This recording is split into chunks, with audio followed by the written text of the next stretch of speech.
Aziz kitobsevar bolajonlar, men sizlarga hozir baliqchi va baliqcha haqida ertakni o'qib beraman.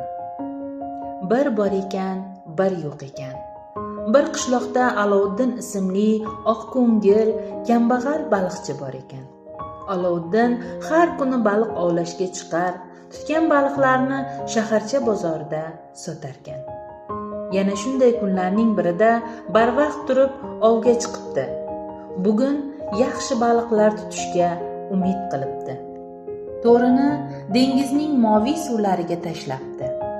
Bir oz vaqt jimgina kutibdi. So'ng hayajon bilan to'rini yig'a boshlabdi. To'rini tortganda hayollari chippakka chiqibdi. Chunki to'r bo'sh ekan. Bu nimasi? To'rning bir chekkasiga kichkinagina baliq ilinib qolibdi. Alovuddin nima ham qilardim? Nasibamiz shu ekanda deb baliqni to'rdan olibdi. Alovuddin baliqni qo'liga olib qarabdi.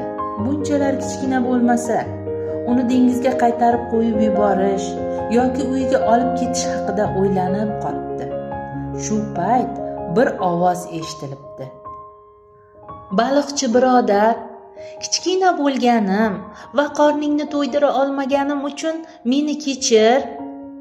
Alovuddin bu ovoz baliqchadan kelayotganini tushungach hayron qolibdi. Baliqcha gapirishda davom etibdi. Men kichkinagina baliqchaman. Meni yesang ham qorning to'ymaydi. Meni qo'yib yubor. Hozir ko'payish payti. Ov qiladigan mavsum emas. Alovuddin kichkinagina baliqchaga jimgina quloq solibdi. Avval nima deyishni ham, nima qilishni ham bilmabdi. So'ng rahmi kelib, baliqni qo'yib yuborishga qaror qilibdi.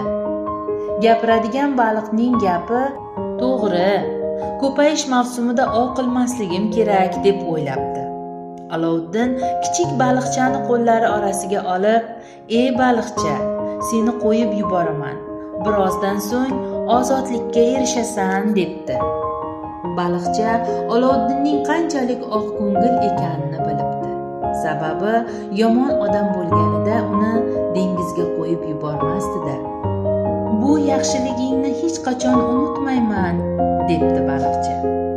Baliqlarni ko'payish mavsumida yoki hali juda kichkina ekanida ovlash to'g'ri emas. Bu ularning yo'qolib ketishiga olib kelishi mumkin. Alovuddin tabiatni muhofaza qilish kerakligini tushunibdi. Bundan keyin ov qilish taqiqlangan paytlarda baliq ovlamaslikka qaror qilibdi. Alovuddin xudbin emas edi. Baliqchani so'nggi bor erkalabdi. So'ng uni dengizning moviy suvlariga qo'yib yuboribdi. Qilgan ishidan juda xursand bo'libdi. Bu kichkinagina baliqchani qo'yib yubordim. Ammo kelajakda bundan ham katta baliqlar tutishimga ishonaman, debdi o'z-o'ziga. Baliqcha dengizga tushishi bilan onasining bag'riga otilibdi. Alovuddin esa ularga qo'l siltabdi.